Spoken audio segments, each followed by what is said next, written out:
So good afternoon, dear colleagues, and it is really my pleasure and honor to welcome you to the first inaugural Innovation Speaker Series organized by our newly formed Center for Innovation and Outreach. Our sincere appreciation to our Provost, Marianne Rayforth, for her vision and support of innovation in academics at RMU. And also appreciation to the great team that works with me in our new Innovation Center. Dr. Sirin Telici, who is the Senior Director for the Center, Dr. Rika Carlson, who supports our innovation and is the Director of Innovation, and she is the one who was instrumental today in organizing the speaker series, and also our K-12 Outreach Manager, Sarah Moore.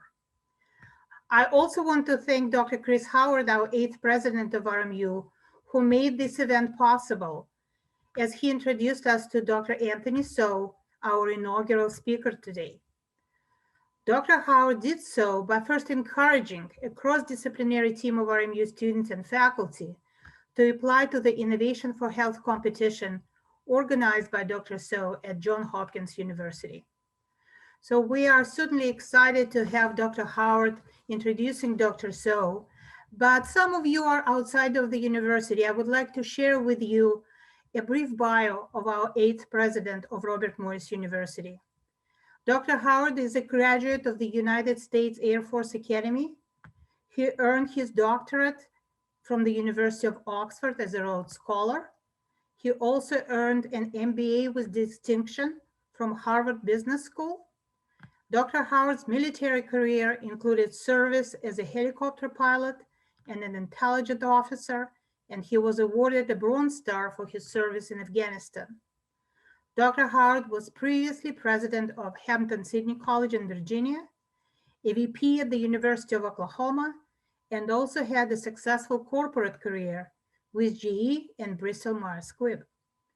Dr. Howard is a former member of the College Football Playoff Selection Committee, and since becoming the president of RMU in 2016, Dr. Howard has made RMU a preferred strategic partner for corporations and organizations in the Pittsburgh region and beyond. Recently, the university opened the new UPMC Event Center, and it is the new home for our colonials.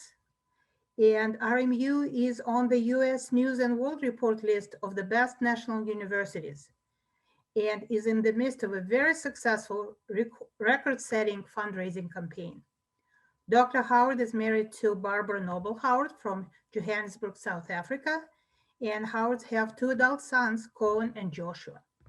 So as you listen to today's talk, please type any questions that you have for the presenter in the Q&A window, and we will get to as many of those questions as possible at the end of the talk. And Dr. Rika Carlson will moderate the Q&A session. At this time, I would like to ask Dr. Howard to introduce our distinguished speaker, Dr. Anthony So. Thank you very much, Dean Kalovich, and I commend you on your great work as the Associate Provost for Innovation. In addition to your great work as the Dean of our School of Engineering, Math, and Science. And also, I really dig your new office, the lab extension that we've just done. I've been in your office. It's nicer than mine, so enjoy. And I know our students are enjoying as well. I have the distinct pleasure of introducing not just a brilliant guy with the biggest heart I've ever come across. He's also a dear friend of mine, Dr. Anthony So. And Anthony and I are Henry Crown Fellows together at the Aspen Institute. And some of you all may have seen that earlier this week, Robert Morris was blessed to be given a donation from Reed Hastings, the CEO and founder of Netflix, for our next generation scholars focusing on underrepresented minorities in information age programs. And hopefully these people will get these degrees, will work for people like Anthony So. But how blessed am I to be in the RMU community and having people like Anthony So on my right and Reed Hastings on my left and bringing them into the RMU community. And Anthony, even though we didn't get that cross-disciplinary award that we applied for, what do they say? You miss 100% of the shots you never take. And you are inspiring us to be innovative, and it's okay, because innovation means falling down and getting right back up. and I'm sure you'll reconsider next time, my friend. So I'm gonna do a brief part of Anthony's bio, and I know we're gonna make it available. We're gonna put a link in there to be able to get to it, but I want to be mindful of the time. But I would start off and just say that Anthony D. So, MD, MPH, is the second professor of the practice and founding director of the Innovation and Design Enabling Access Initiative at the Johns Hopkins Bloomberg School of Public Health. The IDEA initiative fosters innovation and design of new technologies for greater health access and impact. He also serves as the thematic lead of the Transformative Technologies and Institutions arm of the Johns Hopkins Alliance for a Healthier World. As director of the strategic policy program of the REACT Action on Antibiotic Resistance, he works with a global network dedicated to meeting the challenge of antimicrobial resistance, and his program serves as a secretariat to an intersectoral alliance of civil society groups, the Antibiotic Resistance Coalition. This led to his serving as one of the co-conveners of the United Nations Interagency Coordination Group on Antimicrobial Resistance, which delivered recommendations to the United Nations Secretary General in 2019. Now, before joining the Academy, Dr. So has worked in various settings, including the American College of Physicians. He was a White House fellow working for U.S. Department of Health and Human Services Secretary Donna Shalala, who also went on to run the University of Miami and became a congresswoman, and is a program officer at the Rockefeller Foundation, a program officer at the Rockefeller Foundation. At the foundation, he helped to launch cross-thematic work on intellectual property rights and sharing of knowledge to advance health equity. Before that, he was at Duke, doing work at the Terry Sanford School of Public Policy. And he's been a Duke Global Health Fellows program for over a decade. Finally, he also serves on a wide range of advisory groups to include the Institute of Medicine's Committee on Accelerating Rare Disease Research and Orphan Product Development, and to the expert advisory group of the UN Secretary General's high-level panel on access to medicines. And that's a key point for Anthony. He is really thinking about access. I remember talking to him a few weeks ago in a Henry Crown Fellow reunion webinar or panel discussion we had, and everybody was talking about the vaccine, but the first thing Anthony said is, how do we ensure that we get it to the least amongst us? And we're learning that that's not something that just for the developed world, that's in our own backyard. And Anthony's thinking about that very deeply. He received his BA in philosophy and biomedical sciences and his MBA in a 6-year program at the University of Michigan. He earned his MPA from Princeton University as a Woodrow Wilson Scholar. Dr. So completed his residency in internal medicine at the Hospital of the University of Pennsylvania and his fellowship in the Robert Wood Johnson Clinical Scholars Program at the University of California, San Francisco, and at Stanford. He also is a member of the millennial class of the Aspen Institute Crown Fellows with me, my friend, and my cohort. He currently serves also on the boards of 2 of the nation's most prominent consumer and healthcare groups, including the Public Citizen and the Community Catalyst. Ladies and gentlemen, without further ado, Dr. Anthony So. Thank you so much. And thank you for that wonderful introduction, Chris, as well as Maria and Rika for the opportunity to join you all today. I'm honored to be able to help kick off the Robert Morris University Speaker Series on innovation. I wish we could have done so in person, but the subject of today's talk in the midst of a pandemic could not be more timely, for we are all witnessing in real time how modern day medicine is innovating new treatments, diagnostics, and vaccines, and how our society is facing the challenges in making and delivering these innovations to those in need. It is a struggle over which I've dedicated much of my professional life, and I hope I might share some of that story of that journey with you today. Not long after becoming a Crown Fellow with your university's president, Chris Howard, I took a position with the Rockefeller Foundation. And at that time, it was tradition that every new program officer was required to tour the archives of the Rockefeller family. And there, one was shown the notebooks where John D. Rockefeller Sr. recorded how he gave 1/10 of his income, a practice called tithing, beginning with his very first job that paid $45 a year. But also within those walls were the archives that documented the history of one of America's most storied foundations. The archivist would recount the foundation's accomplishments, and every officer would learn the lore of the foundation's history. The foundation's first grant was to give the American Red Cross a national headquarters 1 block from the White House. 2 Nobel Prizes, one for the discovery of the yellow fever vaccine, the first and so far only Nobel Prize given for the development of a virus vaccine, and a second for the Green Revolution, high-yield agriculture that is credited for saving at least 1 billion lives since the mid-1960s. Grants that established the world's first school of hygiene and public health, here at Johns Hopkins University in 1916, and later at Harvard, followed by institutions in 21 foreign countries. In many ways, the foundation's work might be thought of as innovation. Now, in hearing such a list, it would be easy to imagine that innovation is more about technologies and bricks and mortar. Most of us think of innovation as the latest invention, a technological product or gadget. But innovation is also about the power of ideas and institutions as well. And I'm partial to the definition that Everett Rogers gave when he described innovation as an idea, practice, or object that is perceived as new by an individual or other unit of adoption. This broader definition of innovation always struck me as spot on. I would like to think that some of my own work while at the foundation were grants meant to spawn innovation through transformative ideas, such as seeding the first WHO World Report on Violence and Injury Prevention, creating transparency of drug pricing through the World Health Organization Health Action International Medicine Prices Project, supporting the creation of the People's Health Movement that today still stands watch over the people's interests at the meetings of the World Health Organization, and providing the birth of the Southeast Asia Tobacco Control Alliance that this year celebrates its 20th anniversary in advancing tobacco control throughout Southeast Asia. Innovation is clearly also about enablement and adoption. And we'll learn along the way that path to innovation is fraught with social and ethical challenges around which we must innovate solutions. Today, I will focus, though, on innovating for global health equity, particularly through the history of infectious diseases. So let's go back to the dawn of the antibiotic age before we walk forward to the pandemic we face today. Some of you will know the history of penicillin and its serendipitous discovery in the lab of Alexander Fleming in 1928. What you may not know was the long road it took to bring its life-saving benefits to patients. Over a decade after Fleming's discovery of penicillin, encountering slow progress in Britain to produce the drug, Howard Florey came to the United States with the support of a grant from the Rockefeller Foundation, where the Government Office of Scientific Research and Development and its Committee on Medical Research assisted in the development of penicillin. The government's Committee on Medical Research helped in several key ways. First, it introduced Florey to the US Department of Agricultural Research Lab.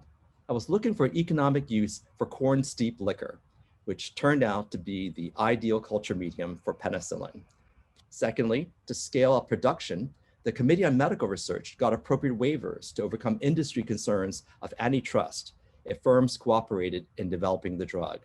And third, to offset the risk that firms investing in the production of natural penicillin would lose their monopoly, the government subsidized its production to the tune of $75 million, a huge sum at that time.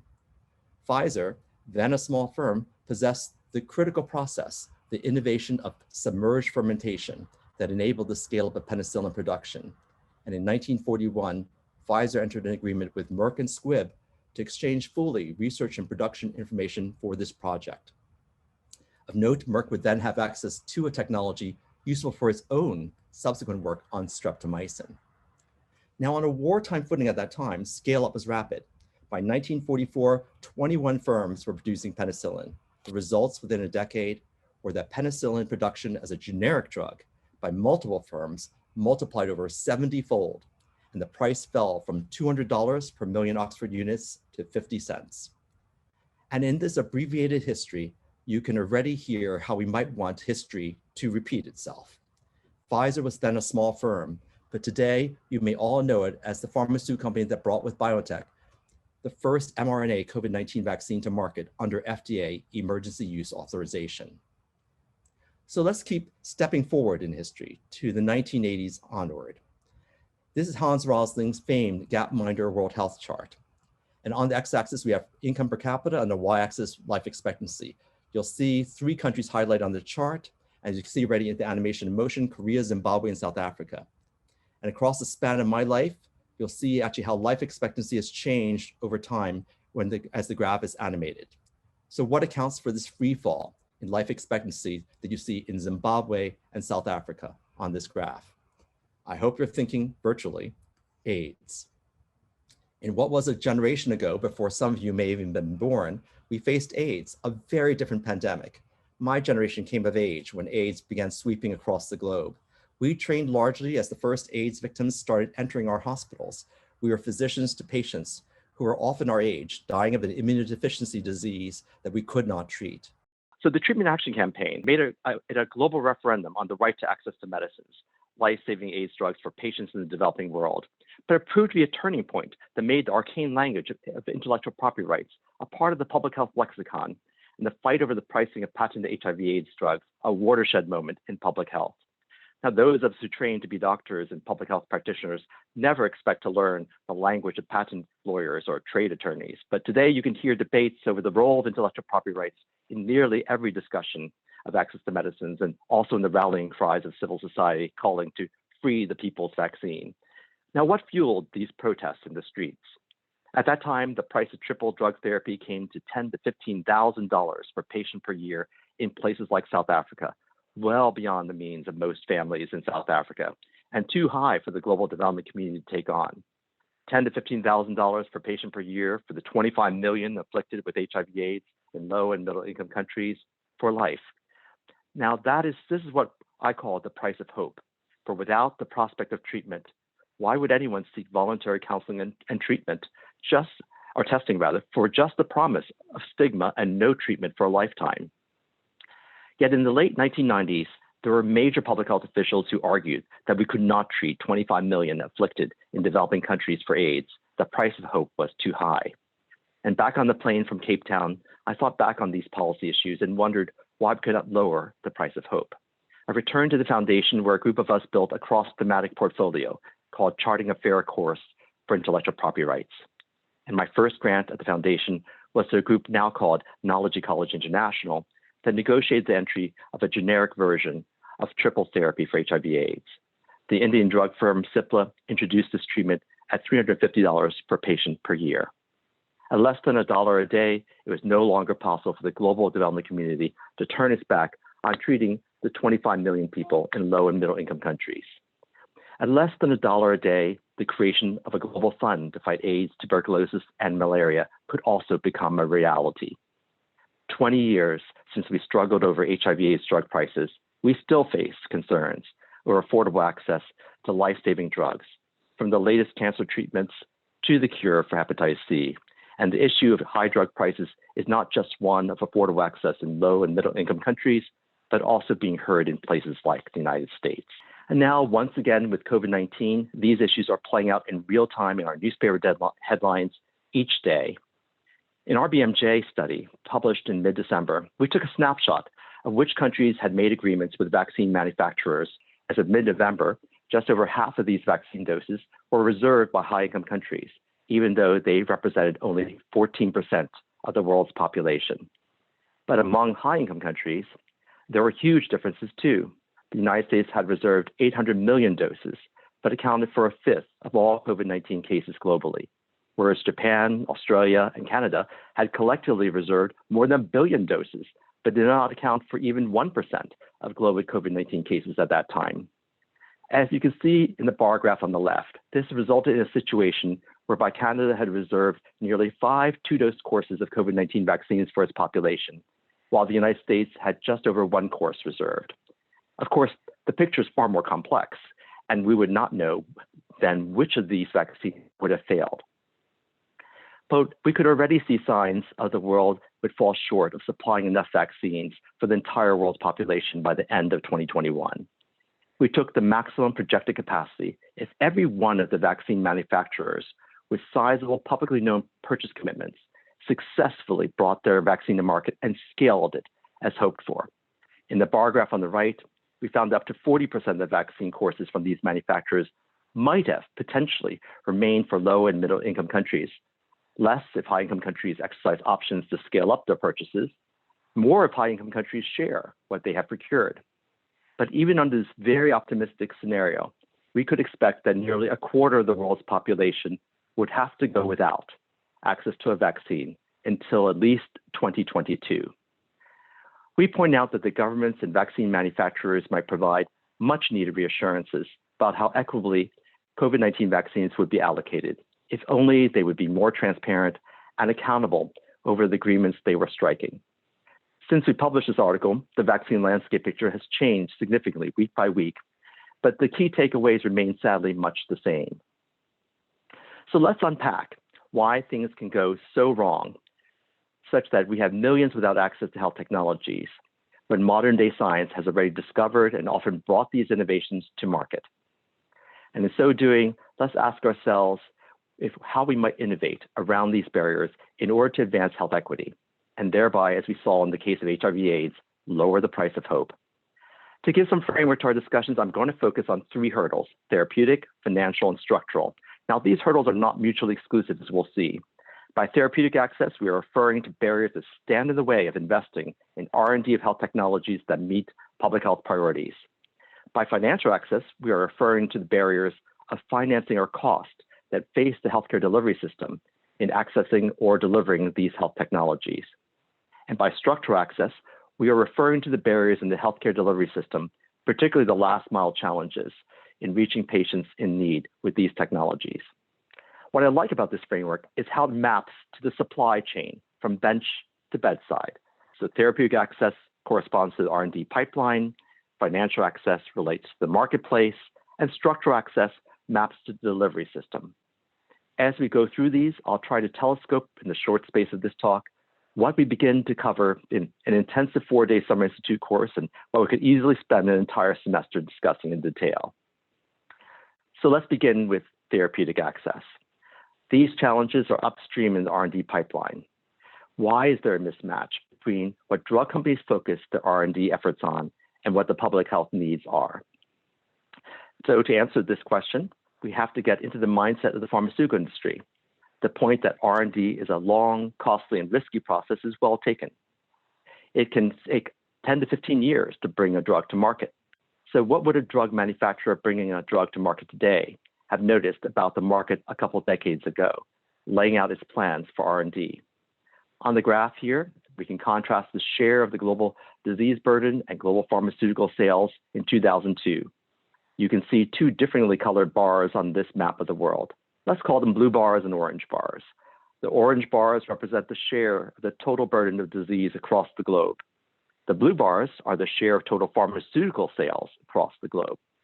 Africa, which had nearly a quarter of the global disease burden, only had 0.29% of the total pharmaceutical market. By contrast, look at the Americas, where only 10% of the burden of disease falls. The drug company would see that over 3/4 of the global pharmaceutical sales by value are in this market. The disproportionate burden of disease may be in Africa, but overwhelmingly, the pharmaceutical market is in the Americas. So if this is the market signal we are sending, we might understand why R&D for diseases endemic to Africa might not top the list of pharmaceutical industry reliant on private sector capital for R&D. But who really pays for this R&D? In their study published in the New England Journal of Medicine, Ashley Stevens and his colleagues actually reviewed FDA-approved drugs and looked to see how many were discovered, at least in part, by public sector research institutions. Now, from 1990 to 2007, public sector research institutions were in fact actually responsible for discovery and contributed to about 10 to 20% of all drugs in the new drug applications. But these drugs were disproportionately significant in that nearly half of these drug applications received priority review, more than twice the rate seen among drugs based only on private sector research. And almost all of the key innovative medicines over the past 25 years, in fact, come from public sector research institutions. So the public sector often pays, actually contributes significantly more to innovative health technologies. And we pay for what comes to the market, both through our insurers and out of our own pockets, but we pay again through our taxes for much of the breakthrough R&D, as well as, of course, the products that result when we buy the products on the marketplace when they arrive. And much like the CEO of a private company, we might ask, how well do we manage and steward these public investments? What are fair returns on the public investment? So beyond the mismatch, of course, between where the public health priorities are and where the market returns are, what is another barrier to therapeutic access? Let's take a look at the case of antibiotic innovation, an issue that my program has particularly focused on. We have all witnessed the exit of large pharmaceutical companies from antibiotic R&D. And here on this table, we can gain some appreciation as to why large drug companies have left antibiotic innovation. In this table, you can see the relative probabilities of successfully moving through the various stages of the R&D pipeline. alongside the transition probabilities for novel drugs that treat bacterial infections, we can lay down the industry averages across all therapeutic categories. But most striking are the figures provided by David Payne of GlaxoSmithKline of their company's experience in moving these antibacterial drug candidates from high throughput screening to lead, from lead optimization to development candidate, and through the pipeline. As you can see, antibiotics fare much worse than other therapeutic areas, with only a 7% lead yield of promising leads from high throughput screening compared to 80% yield in other therapeutic areas. And throughout much of the upstream part of the R&D pipeline, the success of antibiotic leads and drug candidates fare worse. So there's clearly a scientific bottleneck. Why large companies in particular, as opposed to small firms, exited? Well, large companies face opportunity costs in applying their capital to one therapeutic class of drugs compared to another. If they can get much better returns, say from investing in a cancer drug than an antibiotic, they can shift the focus of their R&D. A small firm might only have an antibiotic in its stable of potential products. So shifting its R&D to another area like cancer research may not be a possibility. So understanding that not all drug companies are alike is a key insight on how policymakers should structure and direct their innovation incentives.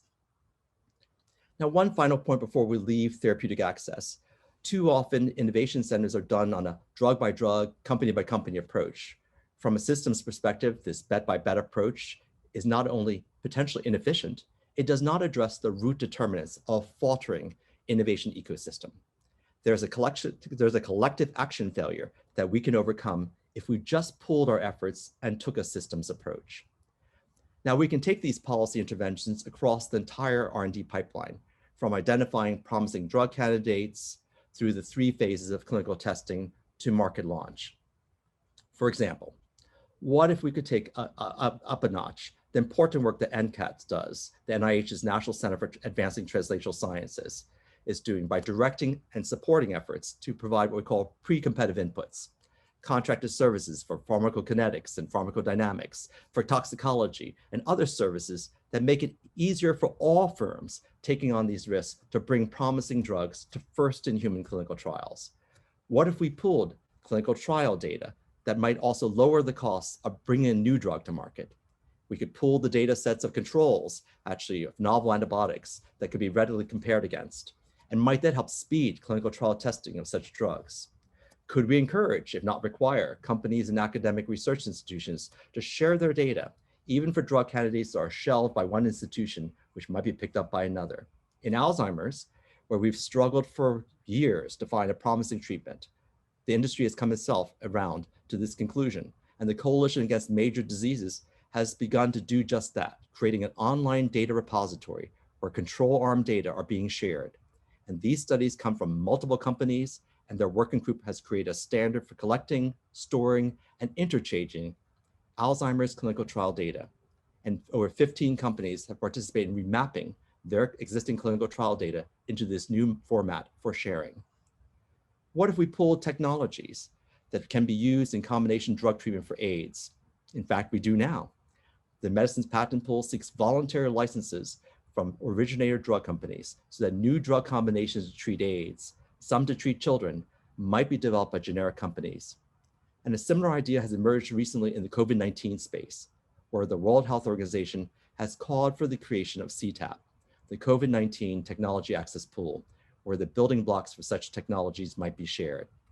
Such approaches invest in changing the innovation ecosystem, not just one company at a time.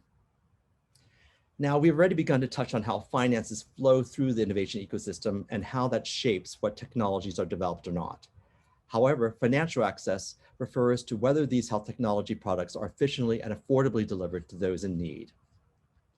Again, in looking at this landscape, it is useful to step back and consider the larger innovation ecosystem.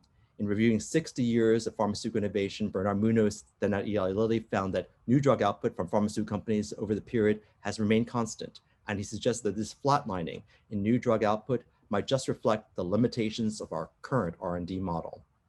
And over this time, R&D productivity has fallen. That is, the costs of R&D inputs has outstripped the growth in outputs. And you can see this in the Government Accountability Office study, where between 1993 and 2004, pharmaceutical company expenditures up by 147%. During the same period, new drug applications increased only by 38%. The number of truly innovative drugs or new chemical entities rose only 7%. Similarly, Demasi's actually work put the average cost of R&D to bringing a new drug to market at $802 million in 2003, but revised this figure in 2014 to $2.6 billion. So we're spending a lot more on R&D and proportionally getting a lot less out. So not surprisingly, the industry has increasingly found the best value proposition in higher priced, lower volume drug markets. And in fact, among the top 100 drugs in the United States, the median revenue per patient rose from $1,200 in 2010 to over $9,000 in 2014. That's a 7-fold increase. 11 of the 12 cancer drugs approved in 2012 were priced over $100,000 per year. As drug and R&D costs mount, drug innovation for areas like antibiotics falter, and investing in public health needs are distorted by these expectations for very high hoped-for returns. We have seen this play out in the United States, not only among cancer drugs, but in recent years for drugs like for pre-exposure prophylaxis or PrEP for HIV/AIDS and for hepatitis C. So to ensure actually fair returns on public funding, we need greater transparency of the inputs of what goes into the actual R&D of medicines. Andrew Hill on this slide, his colleagues published this study as the COVID-19 pandemic was taking off. They documented what the input costs for producing drugs, factoring in, of course, formulation and profit margins, and compared the marginal cost of production against the marketed cost of the drug. His finding of difference between the estimated cost of production and the marketed cost are simply eye-opening. For hepatitis C, he found that Gilead had priced a 12-week course of sofosbuvir as high as $84,000. The marginal cost of production, $68 to $136.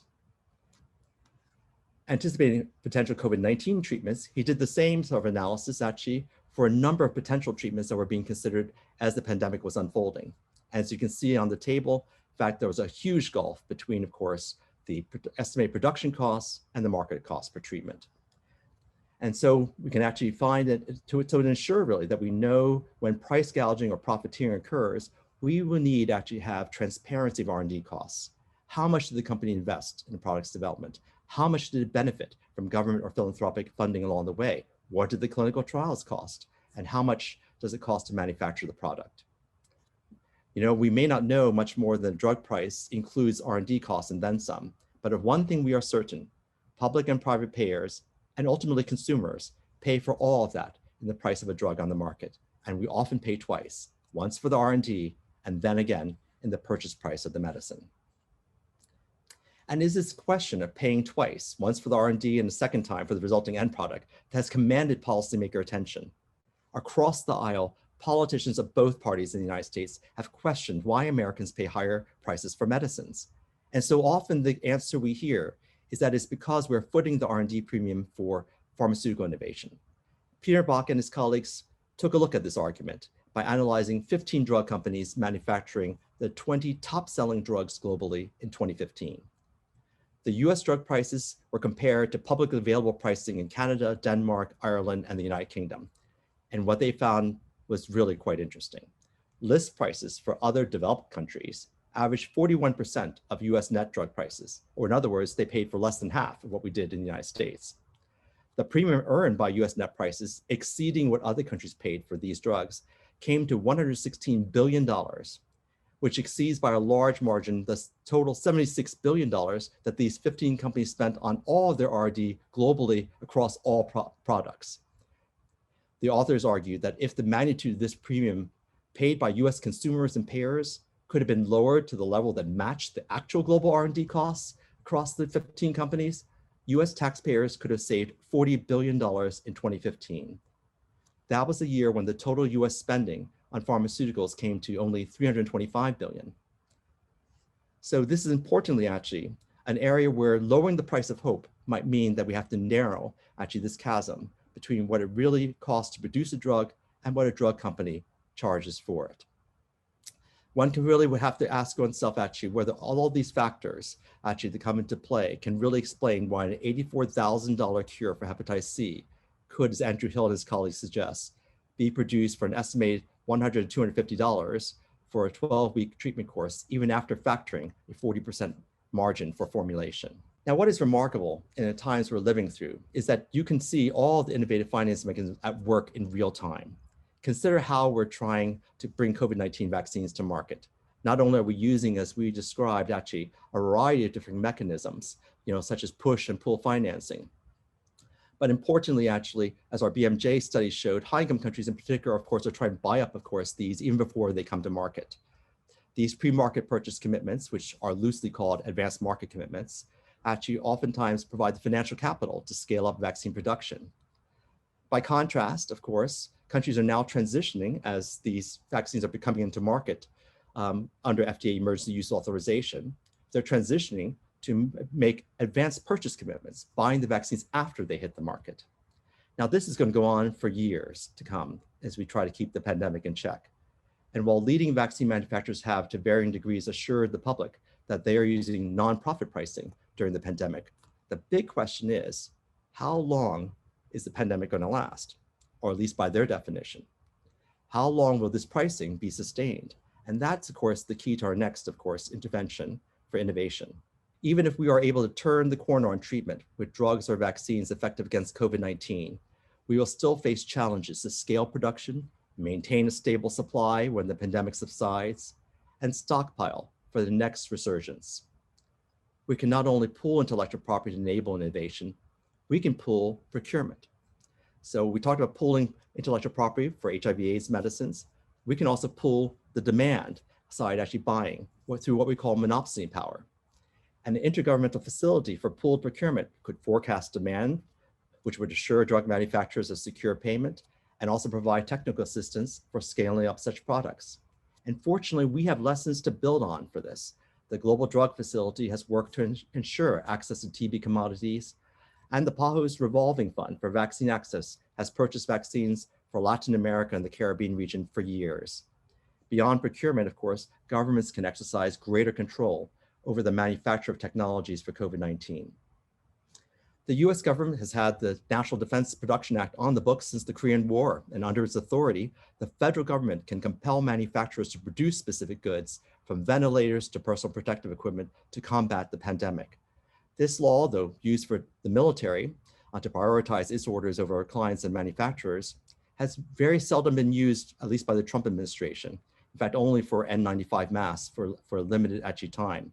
By contrast, though, the Biden administration has already announced its intention for exercising the authority under the National Defense Production Act, so that in fact we might be able to scale up and also make more affordable what we will need to combat the COVID-19 pandemic. Our third hurdle is structural access. And there are many ways to innovate how we bring health technologies the last mile to patients in need. And so in this final actually area, of course, structural access has a number of dimensions, and we'll organize here our discussions around the 5 A's of access laid out in the classic work of Penchansky and Thomas.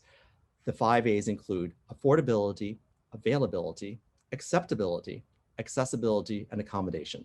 Let's take a brief look of each of these in turn. So we can define affordability as the resources, of course, actually for purchasing care related to the price and costs of the supply. As we learn, the price of COVID-19 vaccines across different manufacturers varies as much as tenfold.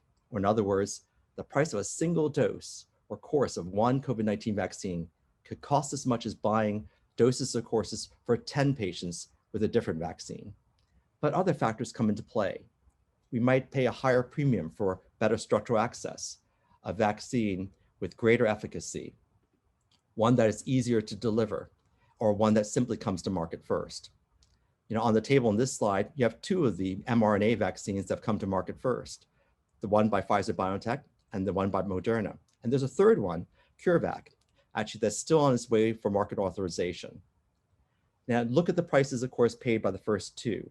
$39 per course here in the United States for Pfizer-BioNTech, and for Moderna, $30 per course in the United States to $74 elsewhere. Now, these mRNA vaccines are significantly more expensive, about 10 times more costly than the least expensive COVID-19 vaccines, like the AstraZeneca Oxford vaccine. And as we'll discuss, the costs will also have to include transport, storage, and administering the vaccine. So part of innovating solutions that account for affordability is to begin with transparency, as we've already discussed, of the prices and the underlying costs of R&D. The second A, availability, can actually be defined as the quantity actually of need and demand relative to actually the quantity of supply. As we know here in the States and globally, the demand for COVID-19 vaccines vastly exceeds the supply of these vaccines. And vaccine nationalism has reared its head. For example, high-income countries have secured the vast majority of the early doses of the Pfizer-BioNTech vaccine and 1.9 billion doses, while the 92 lower-income countries that rely on a global facility for securing and subsidizing the cost of COVID-19 vaccines has only secured a deal for 40 million doses of this vaccine.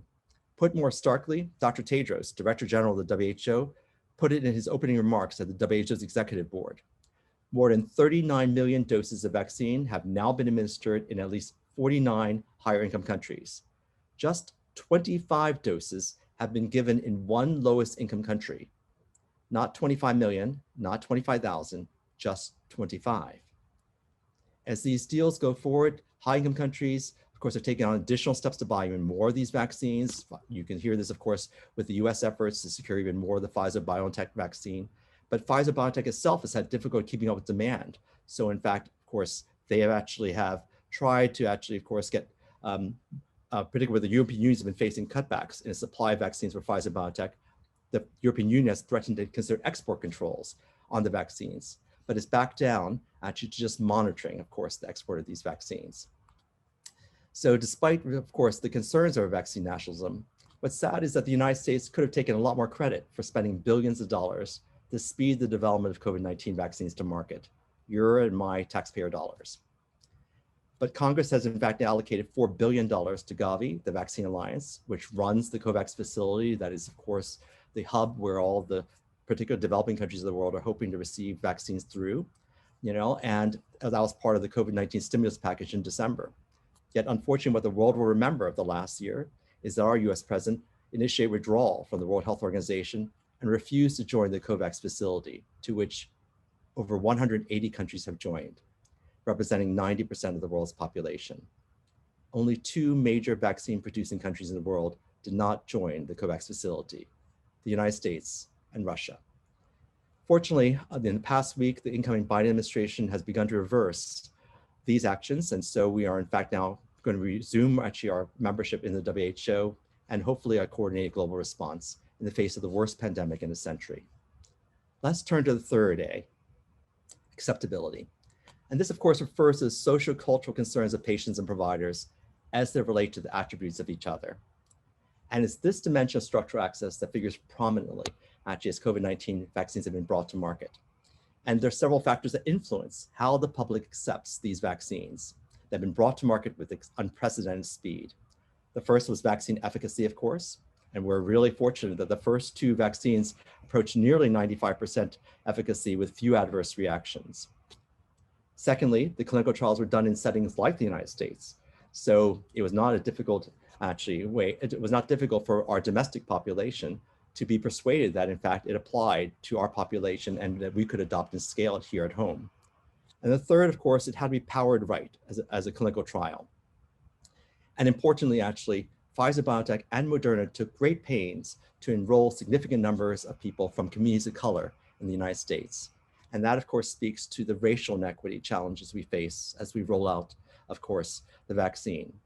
You all know, of course, of the tragic history of the unethical experimentation on African Americans in the Tuskegee syphilis trials. This has generated a history of distrust of new treatments among communities of color. And unfortunately, during COVID-19, communities of color have also been among the most severely affected by COVID-19. The diversity of participants in these vaccine clinical trials is important to building trust in these parts of the population. So just quickly on this vaccine hesitancy slide, you'll see, of course, not surprisingly, that in fact, many of the groups, many groups are in fact have high levels of resistance to getting the vaccine. What you see on the slide are the percentage of the population that have said that they would probably not get it or definitely not get it. Of course, in the top, you can see Republicans at 42%, those aged 30 to 49 years old, rural residents, Black adults, And yes, essential workers not far behind. Even among healthcare workers, 29% had indicated vaccine hesitancy. Now, hopefully this will change over the coming months as the vaccine hesitancy will hopefully fall, as people see that in fact, the adverse reaction rates are low. But this is an innovation opportunity, and particular places everywhere in our university communities. This is an innovation opportunity where we can help shape public acceptability of the vaccines, particularly among vulnerable populations. And you can see it in the healthcare workers who have taken the vaccine and are posting photos of getting their vaccine on social media to help lead the way to broader, of course, acceptability of these vaccines. Now, this is technology where the effectiveness of the intervention depends on herd immunity and broad adoption of the technology by a sizable proportion of the population. The fourth A is accessibility, by which we refer to the location of populations and where their travel resources are compared to the location of supply. Now, of course, the production capacity by the end of 2021 will put a ceiling on availability that in turn will affect what we can deliver on accessibility. But even if we have available the doses of COVID-19 vaccines at hand, the key concern here and abroad in low and middle income countries are the cold chain requirements for transporting and storing these vaccine courses. Take a look at the vaccines on this slide. Pfizer and BioNTech requires an ultra cold chain, minus 70 degrees centigrade till close to the time of usage. That requires special equipment, not widely available. So the cost of delivering this vaccine, we'll have to factor that in. For Moderna mRNA vaccines, the actual vaccine vials will have to be kept at maybe minus 20 degrees, freezing temperatures.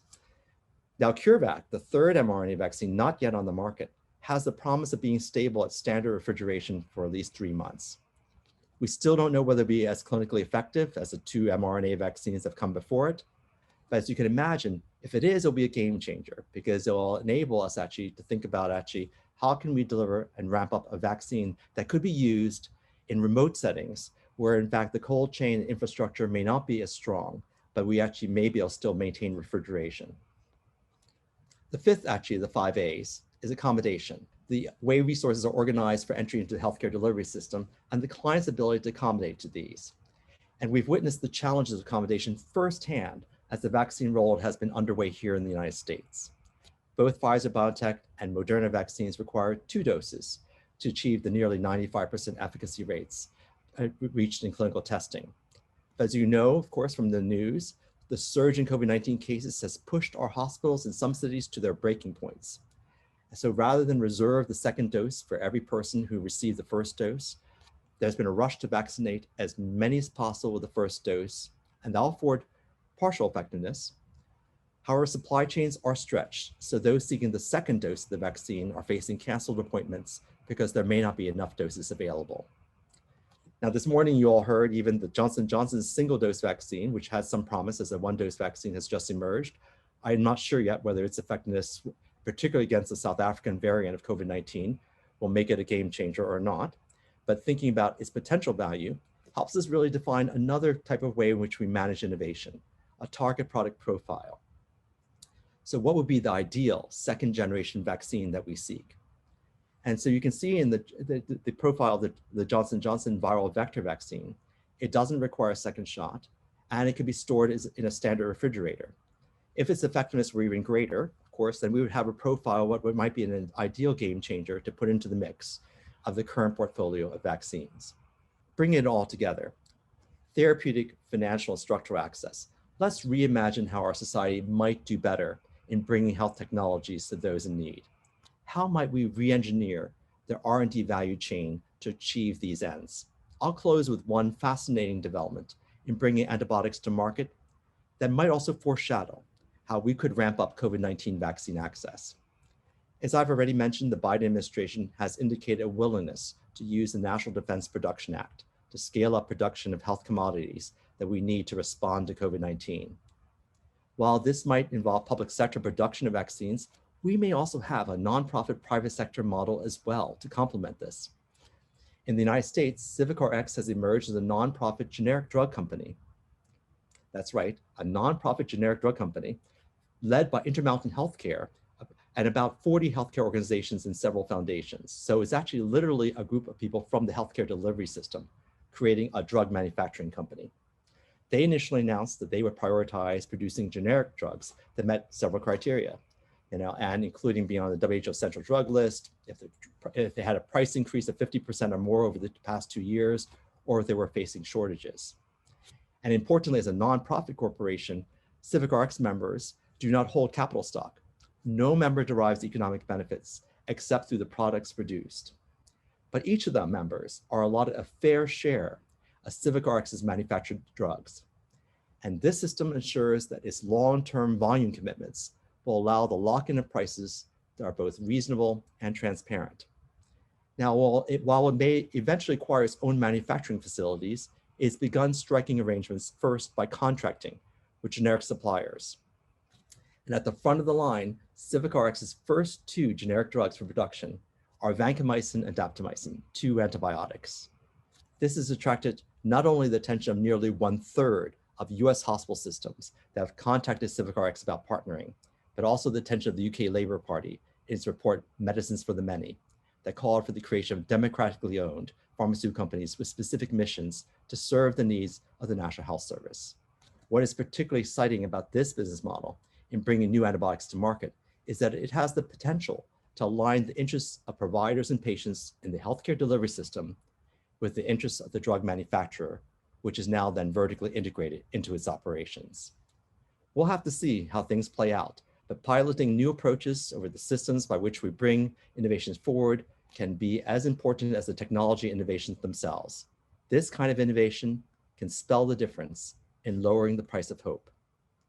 I hope in this talk that I've given you a glimpse of the challenges, if we have the last slide, a glimpse of the challenges and the exciting potential pathways for innovating for greater health equity, as well as a world free from the fear of untreatable infections. Thank you for the opportunity of sharing these thoughts with you today. Dr. So, thank you so much for a wonderful presentation.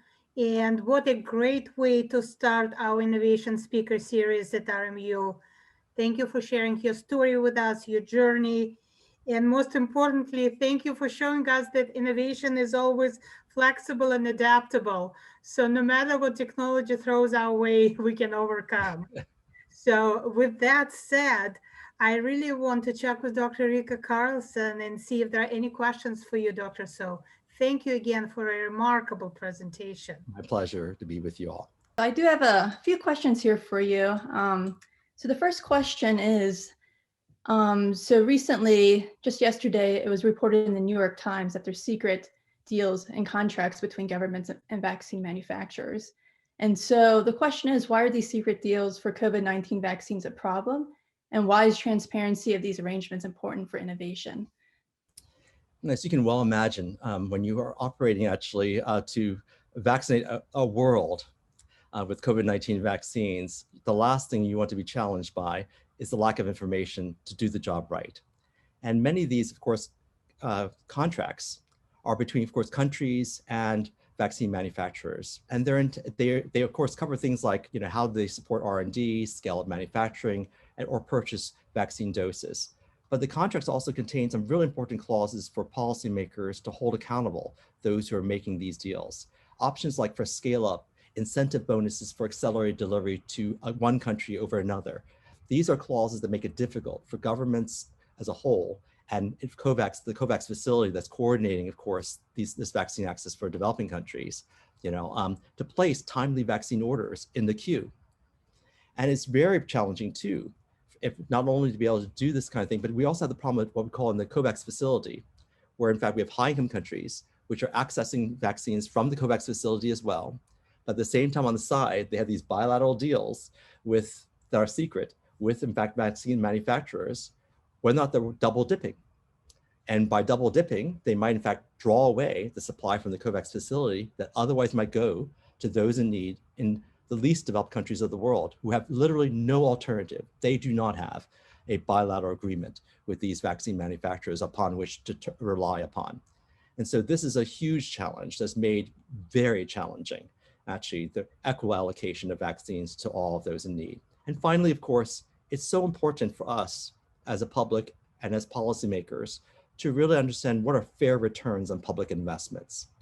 After all, what possible rationale could there be for commercial confidentiality in these purchase arrangements when in fact the public is paying for the R&D either upfront or in buying the vaccine. The procurement of these vaccines is being managed by governments, not by markets, you know? And so the overriding public interest is in fact to know where the taxpayer dollars have gone. And so the salient questions are who and what are being harmed by hiding details in these contracts. And we would argue that the casualties of these secret deals are essentially resulting from efforts to curb unbridled vaccine nationalism and the double dipping of the COVAX facility, fair returns on public investments, and the equitable allocation of vaccines for those most in need. And that to us, frankly, is one reason why all of us should be demanding greater transparency. Yeah, thanks so much, Dr. So. So I have one other question here. So what can RMU do to innovate, say for COVID-19 or healthcare in general?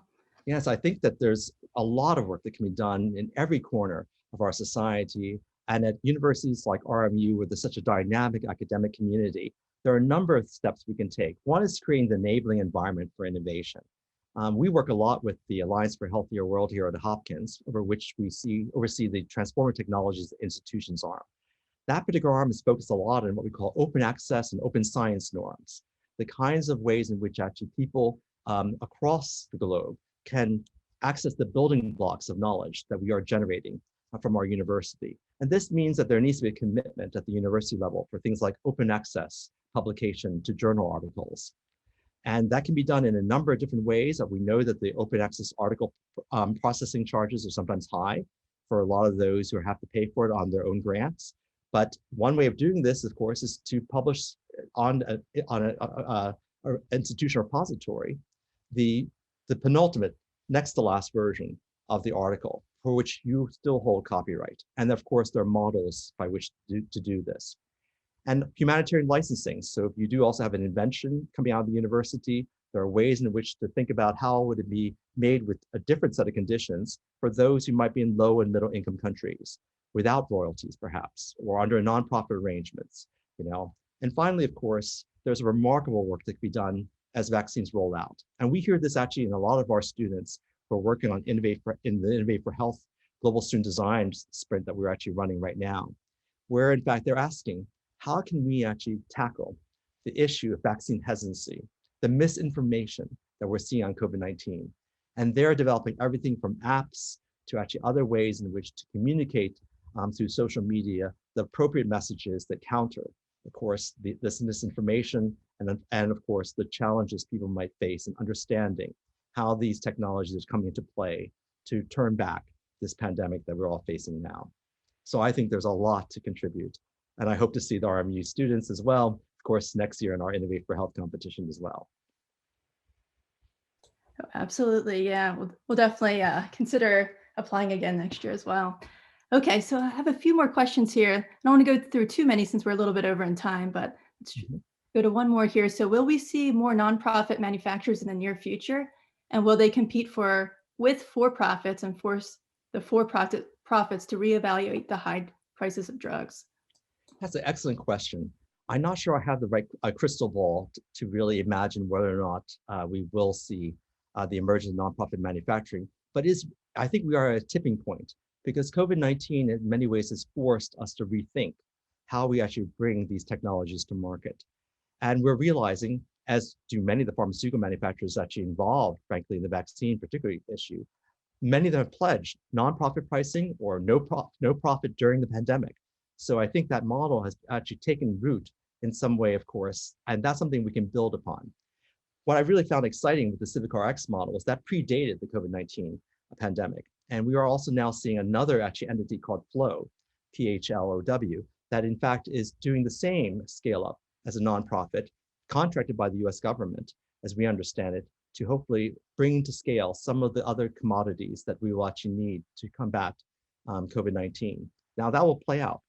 And we will have to sort of be vigilant to see whether we can introduce new transformative business models while we're tackling at the same time the COVID-19 pandemic. But there's a real opportunity now to bring forward such new business models and to see whether or not they offer an effective alternative.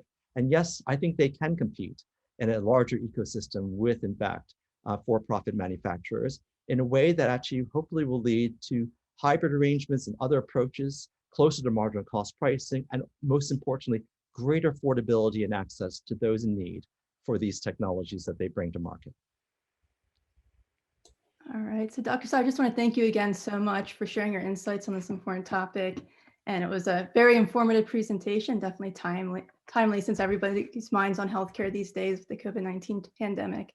So at this time, I want to turn things back over to Dean Kalovich for some closing remarks. So thank you again for this remarkable presentation. And I want to share with you that there are quite a good number of students in the audience listening to your presentation. So that's a great lesson for them. And for us faculty, it's a great opportunity to bring this information back to the classroom. So thank you very, very much. Thank you so much for the opportunity to join the RMU community. Yeah, wonderful. And I certainly would like to thank everyone who attended our today's inaugural Innovation Speaker Series event. And we have another event upcoming in February, and asking everyone to join us. We will have Christine Furstes, who served as Chief Technology Officer at GE Additive, to talk about industrial innovations in 3D printing and also artificial intelligence. We are looking forward to collaborate with you, Dr. So, even further. And thank you very much for your support of our Innovation Speaker Series and our students. That has been extremely exciting today. So thank you. And that concludes our first event, inaugural event.